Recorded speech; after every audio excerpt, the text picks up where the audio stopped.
I'm Corbett Wall with DV Auction, here with your feeder flash for Tuesday, January the 14th, where we had a light fed cattle movement last week in your 5-area feeding region. It's normal for this time of year to have a light movement. Your packers are kind of up against it right now, and some say that they're losing a fair amount of money on these cattle. And you guys remember back shortly after we had the fire there at Holcomb, Kansas, and most of your cattle feeders were losing several $100s a head. Your packers were real forgiving, and they started, coming to you and giving you a little bit more mark. Oh no, they didn't do that, did they? They put their foot on top of their head and wouldn't even give them a breath of air and just drowned them. So don't worry about that, guys. Keep digging. Keep digging. That's the way this game is played. It's for keeps, and there's no rules there. So don't start getting worried about your packers having a hard time there. They can get by on all them hundreds of dollars a head that they've been making pretty much every week of the year last calendar year.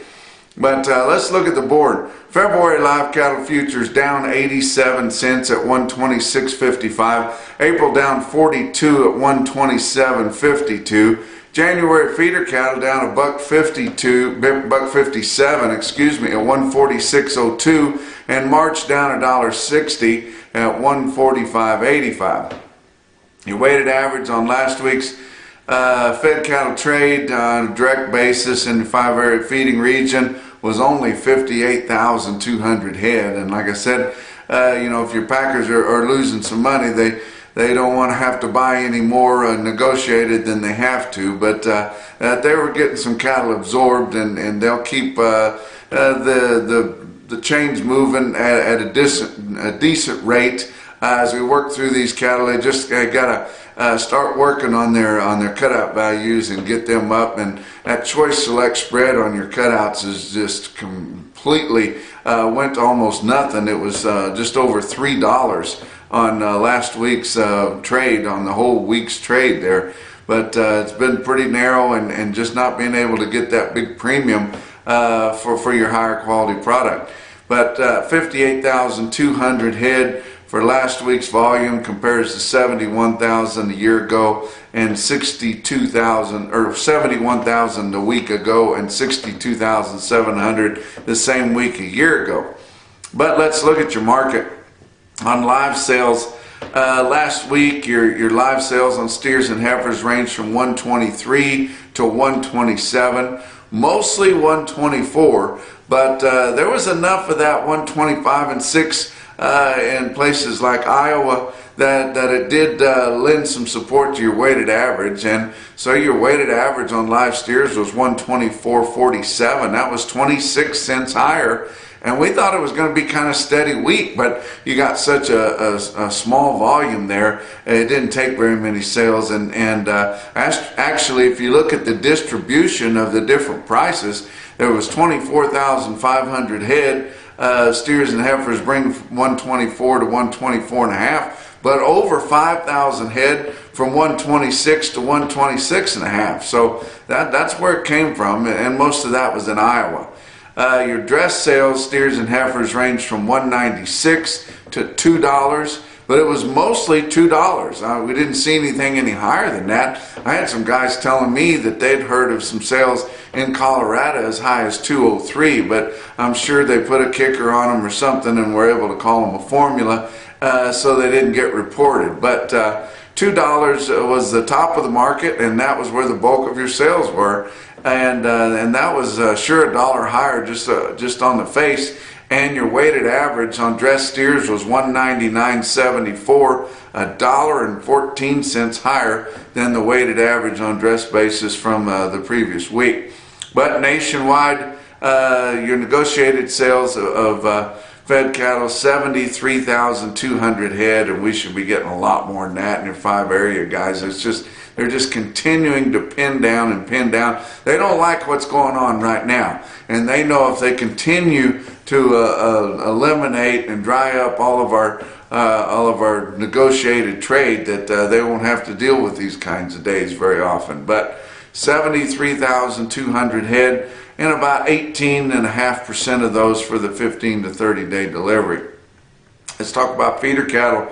Real-time index on DB auction, 145.91, off just 16 cents through Monday's trade with the end of last week, and that's really pretty good showing, because we've got a lot of those higher volume sales in the Southern Plains and not as high as some of those big premium sales that we had late last week. But Oklahoma City, Oklahoma National Stockyards, another big run for them, and I tell you what, they've been doing really good ever since Kelly Payne took over there. I think there's just a new rejuvenation of the old stockyards there, and people are coming back evidently that haven't been there, because the receipts are up. The commission guys there are feeling good, and they're really getting out there and beating the bushes and whipping and spurring. And I tell you what, it's great to see the Oklahoma National Stockyards having a big run week after week after week. But they just had 13,000 there a week ago, and this week 11,200 head. And I tell you what, they're pulling cattle from everywhere. A lot of North Texas cattle coming in there to the stockyards. But your feeder steer prices steady to $2 higher. Feeder heifers steady to $3 lower. And like I said, that tells me that most of your demand on those feeder cattle is from the north. And they particularly like to push on the steers more than they do the heifers. Your big commercial feeders in the Southern Plains don't really care. Whichever one's penciled out, they would just as soon have the heifers as they would the steers. But look at the steer calves. Steer calves and stocker steers, your lighter weights. I mean, everything's frozen right now. Everything's dead, and they're really getting after these stocker cattle. Well, we know that there's not going to be enough of them to go around if we wait till March or April. So guys are really getting in and digging on those cattle hard. And all fall and most of the winter, we were talking about how these lighter weights are kind of a buy if you compare them to what your feeder cattle are bringing, what fat cattle are bringing, and just the whole complexion of the industry right now. We've said that time and time again, that your lighter weights look like a buy because your backgrounders haven't made money the last 2 or 3 rounds. They're not as aggressive to do it. Last winter and last spring's flooding and miserable weather just caused a few guys, more guys, to get out and not push as hard this time. But now they're starting to make up for that. Your steer calves, $4 to $11 higher in Oklahoma City, and that's your market. That's the market. I don't care where you're at. Oklahoma City is your nation's feeder cattle market on a Monday, and they call steer calves $4 to $11 higher. Heifer calves, your heavier heifer calves weighing over 500 pounds were $5 lower. And I tell you what, a heifer calf's been hard to sell since the beginning of time, but especially this past fall and winter. Nothing harder to sell than kind of a juicy, fleshy, full, balling, 600 pound, 550 to 600 pound heifer calf. I don't care how black she is and how good she is. They're hard to sell. And it's really unfair. I mean, it might not be $10 or $12 difference between her brother and her. It might be $20 or $30 difference, and you guys know that's true out there. And I'm not sure, we can't keep all those back, and most of them aren't replacement quality. But there's a big disparage between your steer calves and your heifer calves of similar quality. But your lighter weight heifer calves weighing under 5, they were $3 to $6 higher. But let's talk about a couple of quotes that come out of Oklahoma City. National commission firm, they're the ones that share their information with us here at DB Auction. We pull it right from the block there, and it's all automated, and we get it really fast.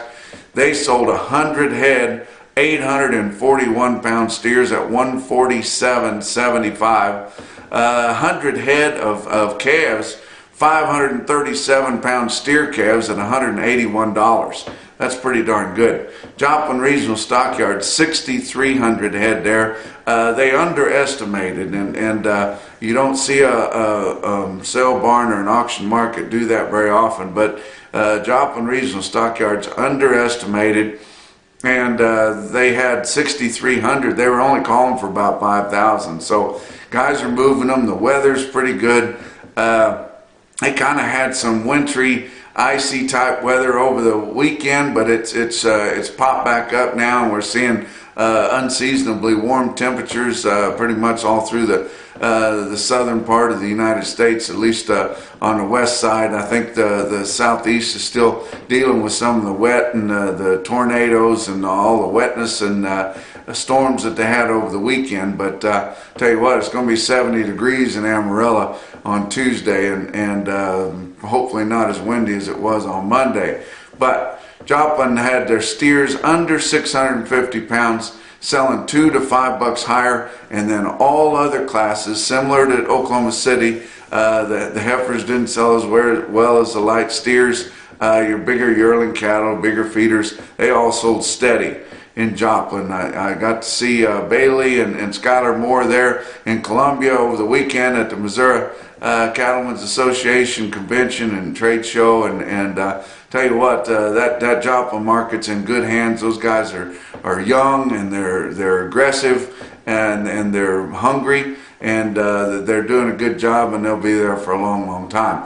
Look at this individual quote out of Joplin. If you think they don't sell them high, this is about as high as feeder steers get. 60 head, 828 pound steers in Joplin bring 150.50.